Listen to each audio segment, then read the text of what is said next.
I started today a little bit differently, starting with an acquisition.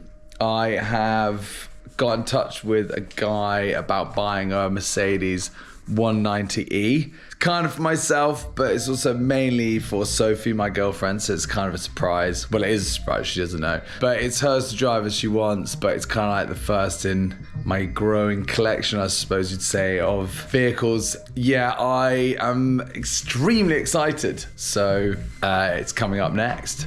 All right, I'm just on the way to get this car.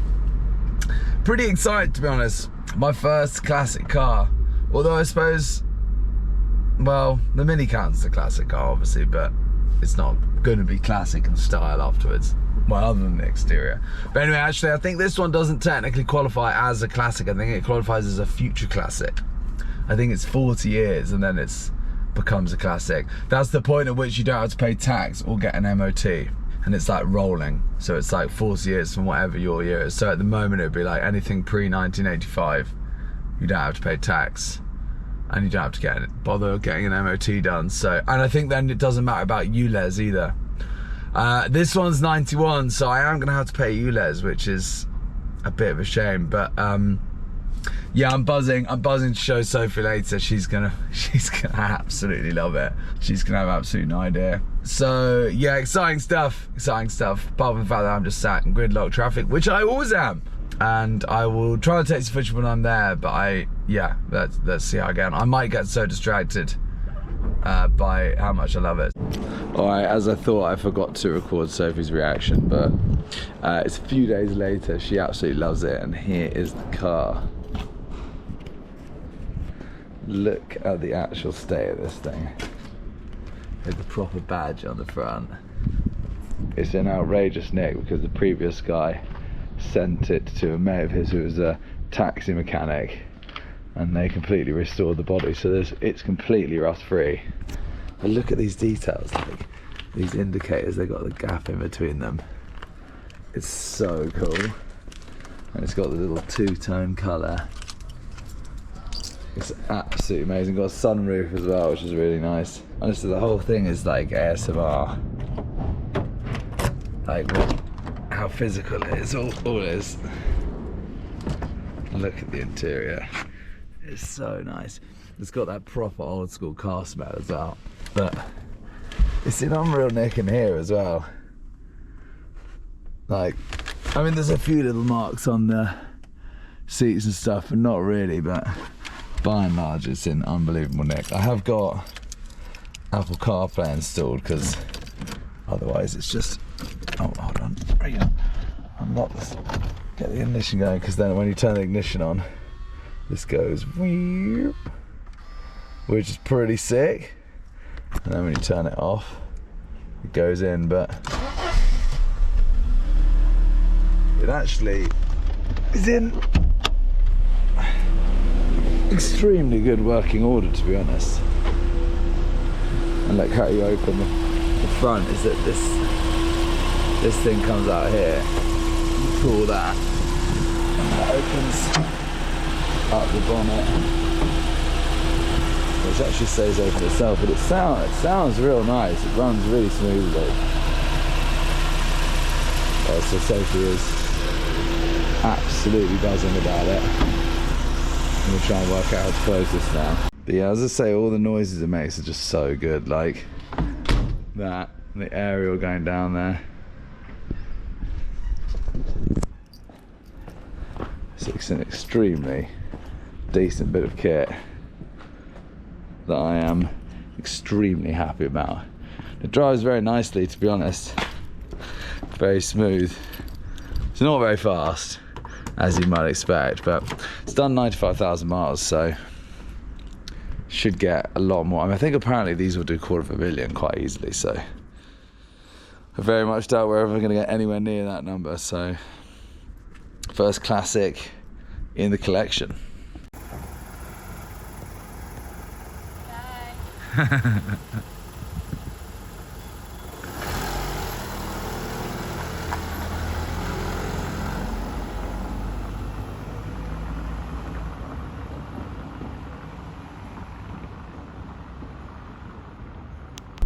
Okay, on the way out to Paul's to do the first day of work on the car together. Well, I don't actually know if Paul's going to be working on it today, but certainly he is going to show me what to do. I think it's all just kind of filler and getting the body work, like getting out any imperfections all the way around it to get it ready for painting. Yes, quite exciting actually, very exciting. And also, I think you've noticed how professional this shot is, because I've got a little suction cup on the windscreen, so the GoPro is not bouncing around and sliding off, so that's good. I'm bringing up a few bits and bobs as well. I don't know if you can see the fiberglass flip front in the back, and then I've got the radius arms. But yeah, I'm looking forward to it. It should be a good day. So you got this in here now as well. What have you been doing to that? That's a full rebuild. Oh, is it? Okay. A full rebuild. It's about finished now. Right. But that come in as, you know, welded paint. Oh, right, okay. How long have you had that then? About 18 months. Oh, right, nice. How much is that worth now? They were about 150. Yeah. At one point, but they've dropped a little bit, to be fair, they have. That's proper. Yeah, it's a lovely thing. So you've repaired the whole, like all the roof and everything? I've is got it? a trimmer that does all the company that does the trimming for me. So that's like they measure it custom and then stitch it and everything. Yeah, that's mohair. So oxblood mohair, obviously the colour. Yeah. With the black mohair inside and then Right. Italian leather inside. Right. So is all that? Can I open it? I'll mind out on the. So that all the leather's new and everything. Yeah, all the leather's new. Yeah. Carpets, leather. Right. The dash is the only original bits in it, really. Right. Is it automatic? Yeah. And what year would this be? 70s, early 70s. Oh right, I didn't realise automatics kind of went. Yeah, that's the big one. That's obviously the 5-point roadster. Yeah. So it's the big V12 one. It's a proper bit of kit, that, isn't it? It's a desirable one, really. To Yeah.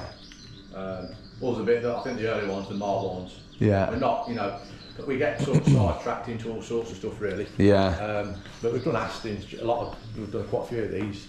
How much would he be spending on a full refurb like that?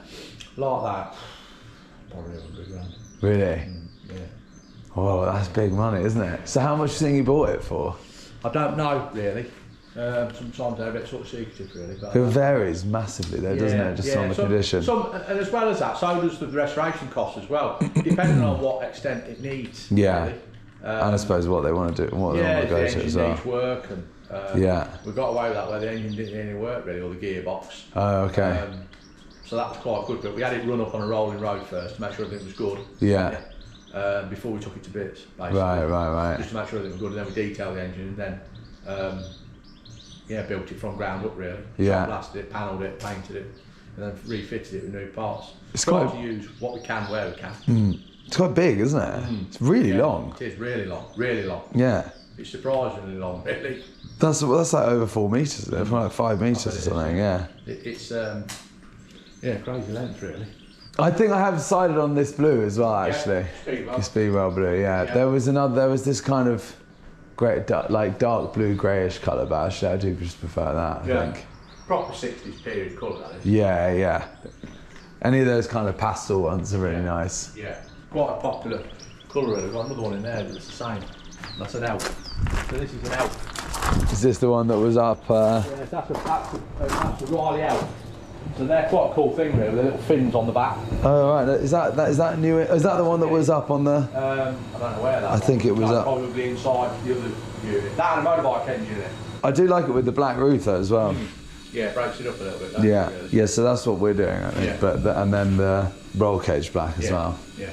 Yeah, just to match the roof. So you said on the phone that you were like, with mine, you're going to like the as far as you can possibly go. We want to get it as best, you know, and we'd like to show it really, because I want to get it to that level really where it's super nice. Really. How does it work with showing it? You just like, what's the deal? I don't know anything about that really.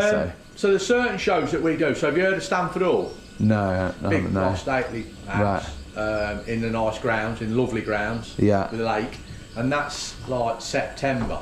So it's a bit early. And that's the mini show or just like a... That's the mini show, that is. Okay. So then there's just like hundreds of minis there. Hundreds of minis. Right. Yeah. Oh, right, sweet.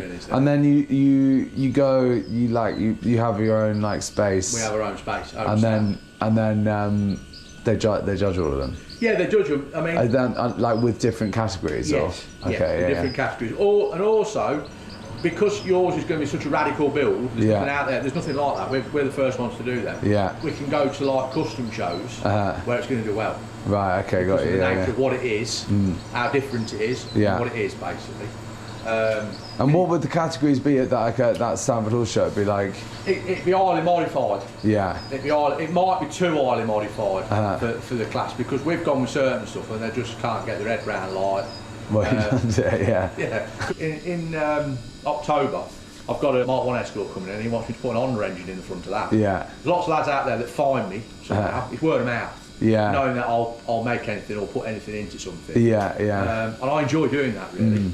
But the side of like the Facebook, the Instagram, my daughter says I'll sort that for you because she's with it. You know what I mean? With that sort of thing. I'm hands on, not that sort of. Yeah. Really. Well, I found you through Steve actually. Yeah, exactly. I don't know really how I found Steve though. I think Facebook or something. He does a lot of Facebook. I think it must have been on Facebook. Yeah. Steve's a good guy as well. Yeah, he's a nice lad. Yeah, very knowledgeable. Yeah. Sometimes he's like saying stuff on the phone, and I'm like trying to furiously write stuff down. And I'm like, but he you know, if you're not sure, ask. Always ask. There's no, like we say, I like people to ask. I like people to know. I like people to see what we're doing. Yeah. You know what I mean? You know a little bit more about the car then. Yeah, definitely. It's important, I think, really. Well, that's why this coming up here that's a good idea. Cause I'll just learn loads. So. Yeah, and you'll see it, and as well as that, you'll get the build that you want. Because obviously, years ago when we started up, we were at this sort of level.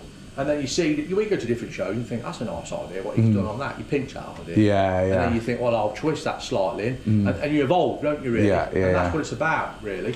And your cars get better and better and better. You know, and you get, I surround myself with better people as well. I mean, my wife's cousin who's my painter. Yeah. Like, everybody wants him because he's just awesome painter. Really, nice. And they're the people that I want around me. Yeah. You need car mad people, don't you? Yeah. And they're mad. At the rolling road, they're mad. Really? I mean, they're racing at drag racing, Jack. And they'll be racing through the day, and it's quite on. He's like monitoring 16 cars, and they had one where the engine blew. So they went back to the workshop, built an engine through the night. Some lads are taking it out at the sandpiper. Gordon built the engine through the night. No sleep, went back the next day, put the engine in, got it running for the drag race the following day. They're just mental. Really? They're just like, and they're the people that you want setting your car up. Yeah. It's not like... They're not cutting any corners. He wants it right. And he'll be there until it's done. Yeah, nice. There's no time there. No. They're like mad. But they're good. What do you think the timeline on mine is? When would you want it back? Just as soon as possible. As soon as possible, I don't really, think we're going to get it done this summer. Right, okay. To be truthful. Yeah. I didn't have that in mind anyway, to be honest. I would like to say, realistically, the build of it, for the time it takes, I'm aiming for spring. Okay. That's where I'd want to be with it. Yeah. Because we need to test it as well. Yeah, Once that's built and painted and you've got all them brand new bits under it, I don't like to put them on the road. You know, like the back end of the year when you got the shit on the salt and all the rest on the roads. Yeah.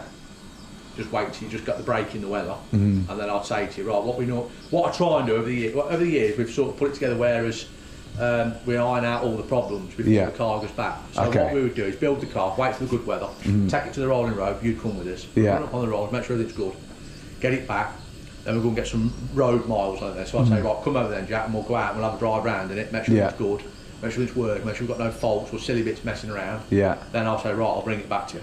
Okay. And that's the way that we normally do it. Okay, what I don't want to do is, send the car back, it's playing up. Yeah. You know what I mean? You've got a new engine, it's a brand new car, an old car, and we need to iron it out. Really. Yeah. Okay, cool. So yeah, they're time consuming, and plus with what we've got as well, on as well, which sounds a long way away, but it's not when you're in the depths of it, really. Yeah. Building it right. Because the motor's over there. I put the motor over there, so we've got that. Got the gearbox. So basically, I picked up the motor, the gearbox. We need the drive shaft ends because they're machined down. Yeah, I spoke to Steve actually. Yeah, we've got everything that we need for that. So I'll just put an invoice of where we are, the hours, etc. Yeah. It's just the level.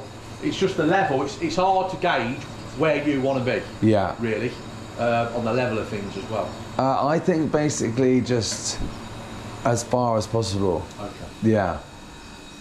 We'd like to. I'd like it to be like that. If you know, or should I say? better Yeah. than what we've built on the last. Yeah. You know what I'm saying? So I want to keep notching them up, like. Yeah.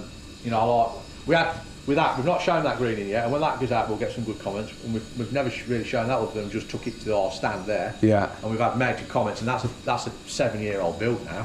The green one? No, the grey one. Oh, the grey one, right. The VTEC. Yeah. Yeah. Okay, got you. But I like that. Wow, you know what I mean? That's like another level. That's what we're after. Yeah, yeah. That's where I'm at. Yeah. Yeah. Definitely. I managed to speak to him. It's normally we panel the car around them. Right. And I said, well, we've got the car panelled and we've got the cage. And he went, yeah, you're going to struggle. I said, we are struggling with it. Yeah. And I says, I see what they do the cage, weld the whole cage together and then build the car around it. And Okay. So I'm welding upside down and all sorts. Yeah, were you? They're good. Yeah. I mean, the roof skin that was in it was a decent roof skin. Yeah. But he says, the very little, you're going to have to take your roof skin out. Yeah. So we've got to put a roof in it. So is it you just have to get a new one, do you? We're going to do it. Yeah. But you've got the option then. Do you put a carbon one in it or do you put a steel one in it? Yeah. Potentially carbon. Potentially. Yeah. I had this kind of idea, you know, there's the Mini 7 racing championship. That I had the idea I was kind of building the car slightly, like some parts of it to that spec. Yeah. Just in case at some point I wanted to put the A series engine in it and then join that. Yeah. But I think you have to have a steel roof for that. Steel roof. But as well as that. But then you might tell me now that actually, like, you'd be more cost effective to just actually get a whole other Mini that was to the regs for what we're going for. Yeah. Well, what you're building, you see, yours would go into the Libra class. Yeah. So it's like the MIGs, like the Miglers. Yeah. But it's the Libra class, where it's any engine basically. Oh right, I didn't know that was actually possible. There's a Libra class where you can put that into. But that, yours, what you're building, would be good. If I was going to race that, I'd just sprint to it. Yeah. Because you stand less chance of smashing it up. Sprints being so just time. Yeah, time. So basically start off here, I don't know, a mile up the road, round some bends, up the hill, round some sharp corners, that sort of thing. It's fast. And that's against like all kinds of cars as well. All kinds of cars. Yeah. And you're against a clock. Yeah. Yours is light. So yours is light, low. I think that'd do really well. Yeah, yeah. I mean, I don't know anything about this stuff, so that's good to know. Your track racing is quite involved, suspension setup, all that sort of stuff. But for you, if you want to use it as a bit of race, safe race, and road, I'd use it as a sprint car. Okay, that's quite interesting. Yeah. That changes. Well, then in that case, I'll probably do a carbon fibre roof. That's what I would do. Then. Yeah. Use it as a sprint car. This would be interesting for you. We picked this up. So this was a race car in the day. 30 years it's been. It's been in a barn. In a barn. It used to race in the 60s. I picked it up on Sunday. Yeah. We've got to fully rebuilt it exactly to the spec it was. Yeah. Because it was a farmer's. Is that the fuel tank? That's the fuel tank. It's so small. So this is a sprint. This is a sprint car. This is. Right. Okay. Push it out.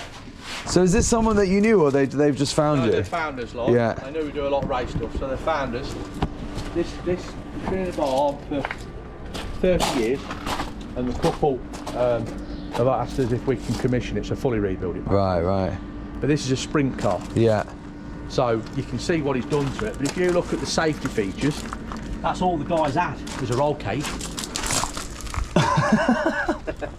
That's all they have. Wow. You know, that's a safety. Nothing basically. Nothing, basically. It's quite good with the name on the side as well. Yeah. That's the period look. Yeah. Maybe I need my name on the side. I hadn't considered that. Yeah. Door blanks are always nice as well. Yeah. Yeah, that was a consideration. But you see, they're nice. The one we've just done, Paddy Hopkett one, he painted those on. Right. And then we can have a sign. We've got to get a sign right coming to paint the name back on because they're not. Oh, I see. So that's a sticker. That's a sticker, right? Okay. But my painter paints them on. They look more period when they're painted. Okay. This is painted here. Yeah. So this, we'll have a sign right come out and paint that. Yeah. Just to give it that period look. Yeah, I like that actually. But it's, you know, this would have been a quick car in its day. Yeah, yeah. There's a lot of like modifications that's been made to the car. Totally de-seamed, unseamed, gone on the side. Yeah. And is that's an A series, is it? Engine? That's an A series. That's a coup press engine. This But the thing is with that Jack, it's quick in its day. Yeah. Not no, yeah. And this is what I like. These are lovely. These are all his race tags. see these race tags here? Oh yeah. That's a blank one. These are all like when he raced 1970. Oh wow. There's loads of them on the other side there as well, yeah. Tracks. What's that, 69? Wow, that's amazing. Isn't it? All them nice, and I said once it's restored, I'd put them bits back in the car as it is. Yeah, because yeah, that's yeah. how it was. Yeah, exactly, yeah. But you look round them, and it's like, because it's a sprint car, Jack, what he's done is he's put a gate on to stop you getting third and fourth. Oh, I see, right. First and second. Like accidentally going into them, yeah. Yeah. Might be worth you going for a day and having a look, because it's quite, it's a better event, if that makes sense. You get nice people there as well. It's quite all sorts, varied sort of cars. You turn up with a trailer and you don't need a massive team with you. You just set the car up and go. It'd be quite a good day out. Yeah, definitely. You know, that sort of thing. We'd come like and like help you. Just make sure it's right. It'd be interesting, really. It'd be a good day out for everybody, really. Yeah, for sure. Yeah. And it's, you know, you can go as quick as you want. Most of them go there and they'll a lot of lads, like normally, he says, I went there and they weren't very competitive to start with, so I went there each time and just learnt the climb. The climb. And then each year I've got quicker and quicker. Yeah, you just build up. Yeah. And it's done that, and it's safe. Yeah. And it's at nice places as well, where they do it as well. So just explain this again. So what was that self-drive, the guide coat? Okay. Yeah. And that basically you wipe that everywhere. Yeah. So you wipe that everywhere. And then you block it off. It just kind of. And so how's it as you rub it? It comes. You start to see. Like where's higher and lower. Exactly. Higher and lower. And then you use filler on it, or do you, or that? Yeah. So what you starting off then with the panel work, like what we've got out here. Yeah. You'll prep, albeit they're brand new door skins, you'll still get, depend on the level of finish that you want. This is where it changes, Jack, you see. Yeah. Basically, that's a brand new, these are your doors. Yeah. And that's been prepped. So what we've done there is put a new door skin on and a new bottom. But when we dress the door skin, so this bit, you mean the score? This is skin, this is the door skin. Okay, and so it folds around the edge. Folds around. So what you do is you dress that round with an hammer and a dolly. Yeah. But what happens is, obviously, because we've dressed that round, the paint will pull away. So you bare metal that strip all the way around the outside. Okay, yeah. Which we've done there. Then we'll put some etch all over this now. Scotch that. Etch being like a kind of like filler. Your anti-rust primer. Oh, okay, your fine. bare metal primers. Yeah, and scotching is what's creating. This is a scotch pad. Like a scotch pad. Yeah. Okay, so fine. Yeah. We normally run a DA over it to key it, so we've got a better key. Yeah. And then any bits where you can't get your DA in, like your door recess, your handle recess, we just run the scotch in there like so. DA is this there. So okay, Dual action sander. Yeah. We put an interface on, so which is like a soft pad basically, and then we run that across. Okay, just to etch the panel basically. Yeah. And then anywhere you can't get in, you go in run with that with the scotch pad, which is the green, which is the green pad just there. So basically, then that's prepped then, so that's ready for either phosphate primer or etch primer. Yeah. Then what we'll do with that, once that's done and that's cured and gone off and dry, we'll then re-scotch that, and then that will be high build primer on top of there, which is the grey. Yeah. What we do is and then you do the guide stuff, do you? Yeah, so basically what you'll do is primer the door panel in the grey, then you rub your guide coat all over. Yeah. And then you use a long block. So we'd start this off 3 coats of primer, 180. We'd block this off at this sort of angle. Yeah. And albeit that looks straight, it can still be quite ripply. Yeah, okay. So we block that off at 180. Yeah. Until we're happy with that. And then we'd re-primer that again. 3 coats of primer again. Okay. And then what we do then is 320, which would be the next stage, grit. And then we wet ours up with a slow panel degreaser, and we hold the panel, and then we look down the panel to make sure it looks straight. Okay, Because albeit that we've rubbed the guide coat off it, sometimes by looking at the panel visually down the side, you'll think, no, it wants a little bit more blocking. Yeah. So we'll block it a little bit more. When we're happy with it, looking straight to the eye, as well as it's correct to the guide coat, we'll go 500. So DA 500 grit. So really fine. Really fine. Yeah. We'll finish it in 500. Some people finish it in 600. We finish it in 500. Then it's ready to paint. Right. Okay. But normally, like I said to you before, if this was a normal road going car, we wouldn't have any of this cage in it, you see. Yeah, yeah. So we could get tools in there, DAs and block sanders, to make it fairly quick to prep. Yeah, There's a lot of areas on this now, like Andy's doing, which has got to be prepped by hand. Right, I see, we can't get no equipment in around the sides here, down the sides or around the backs of here. And bearing in mind, because this is going to be like a two-colour car, you've got to mask all the inside out to paint the cage black. Yeah. Then once the cage is painted black, he has to mask the whole of the cage off to paint the inside of the car blue. Yeah, right. So it's quite involved, really. Whereas normally, it'd be a case of we'd prep it all inside and we'd just paint it the one colour inside. Yeah. This door then. Yeah. Going back to the other side. On this here then. What we've done is, this has had a new bottom. Yeah. In the door, and you can see where we've welded along this here. Filler, you're only minimal. We'll use only as little as we have, we need to. So we're just trying to put a thin layer of filler across there. Yeah. Along here. And just on these edges here, and then just rub that off. Yeah. And that's ready for primer. Okay. Yeah. And I'm prepping that door there as well. And that's there ready then. We take the hinges off because we like to paint behind the hinges. You go and buy, if you'd have gone and bought a brand new Mini, they don't take the hinges off and behind them, they're bare. Oh, okay, fine. Which is not really right. So it just rusts. Yeah. Exactly. Yeah. So you take them off. It's just the level of detail that you want to go to, really. Yeah. That's the thing. If you're building something, you want it to last, don't you? So you do what you can. Everyone has different ways of doing things. But we've been doing these long enough now to know this is the way that works for us. Not to say that someone else's way is right or wrong, or ours is right or wrong. It's just the way that we do it. We've got the processes and we work with what we've got. To be fair, so we found it to be the right way of doing it, really. But there's different ways. Here I am back, finally working on the car. Fairly laborious task of just rubbing down all day and pretty dusty work, but good to be back involved. And getting lots of information from Andy and Paul, as you might expect.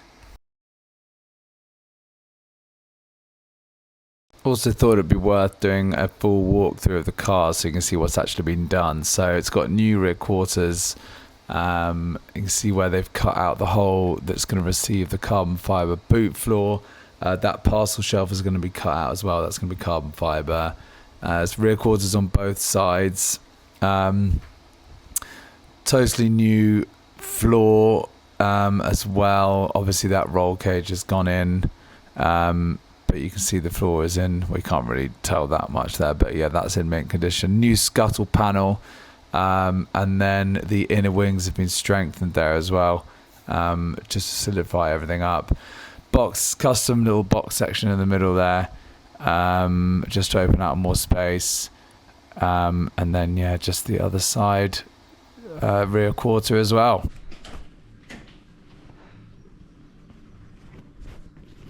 Right, so I'll run through it before I do. So at the minute, with that room now is balanced, right? If you've got positive pressure and negative pressure. Right. If that's in the negative section, when I open that door, it'll draw all the crap out of this room, dust, in the air, into that room, all over the paint. Right, okay. If we've got positive pressure, what that means is, when I open this door, it'll blow the paint out into this room. Right, okay. So you want that basically set at like between 5 and 10. So what we do is we balance this room off. So we're about there, that's where we want it. Right, so when we open this door, you can feel it. If that's positive, it'll blow the door open. Right, okay, You see what I mean? And then on the heat cycle, we turn that burner on, we want to be spraying at about 20 degrees. Okay. In there it's 24, so we won't be able to cool it. Okay. See? So what we do is we'll put, say, the coat on, and then we've got a flash off cycle on here, which means we can take that room up to about 40 degrees for like 10 minutes, and then cool the room off. How do you cool it off? Just by putting on extract. So you turn the burner off, and then let the room naturally cool itself down. Okay. What that does is that takes the solvent out of the paint. Yeah. Which means you can go straight on with another coat of paint. Okay, fine. Right. And they're the bits that you need to have. Really. Yeah. You know, How do you cool it down if you need to do a bit at 20? You can't. You can't. So you just have to. It has to be the right day. Yeah, whatever that temperature is in there. So ideally, what we'll do is this time here we'll spray in the morning. The morning, right? Yeah. That's how you do it. Yeah. Or what you can do is you can use slow activators. So activators is basically what you mix with the paint that sends the paint off. Right. Makes it cure quicker. So we'll use slow on one of those basically. Okay. So that's really what we've got with mate there. Oh right, nice. So yeah, so that room basically, people just think, oh, it's just a room. It's not. Yeah. It's got to be. This is what we're reading. So when he's spraying in there and I'm working in here, if I see this starting to creep round, I'll just be adjusting that. Yeah. Without it knowing. Oh, okay, fine. Keep it right then. Yeah. And then what do you ever want it in negative? No, you don't. You just want it to be. But that just has negative. So if it gets too positive, so as them filters start to block up. Yeah. Right. Now with paint. With paint. The filters being. We're in these here. Yeah. So the filters being these. So as these block up. Yeah. We need to start adjusting the room. Okay. But that is a sensor. Right. Okay. Got you. Eventually we can't balance that booth by doing it either negative or positive. Yeah. So we have to change the filters. Right. And then recalibrate the booth again. Okay. Now the other cycle that we've got is the bake off, where he adjusts his timer, puts it on bake, takes the settings up, and that'll go to about 90 degrees. Okay. And he'll bake it for like 20 minutes. Right. At 90 degrees. And then that'll go into its own cycle where it'll cool the room as well then. Then that can't be took out. Okay, so that's just to dry it at the end. That's the final one, is it? That's the final one. Right, okay, nice. Oh, right, so it's complicated stuff. Yeah. I didn't realise it was as complex as that. Yeah, so that's that room. So that's why you can't get it as good at home. No. Yeah. For one, you're dealing with like all the dead spray, the overspray that's hanging around, that's settling onto the car. Obviously, as you're painting the panel, you're producing overspray. That needs to be drawn away. Yeah. Idea of the filter plant. As well, not only to take it away from the painter, but obviously the dead paint, you don't want it sitting on the wet paint that you've just painted the car. Yeah. And that's the reason why you have that. Right. Okay. I see. So yeah, so there's a little bit more to it. Yeah. But you know, once you know how to use it, it's basic, isn't it? Really. Yeah. Same with the air. Then the air that we have coming in, the air has to be tested. This is what all our reports are. Because that air, he's not only spraying off that, he's breathing off that as well. Right. Oh, he has the thing on. Air effect mask. Because the paint we use 2K, it's got isocyanates in it, which is not good for you. Right. Okay. So you have to have breathing gear on. So basically, we've got a big filter plant in there. Yeah. And then the final filter plant there, where the air runs through. All right. I'm on the way back. Spent the day at pools.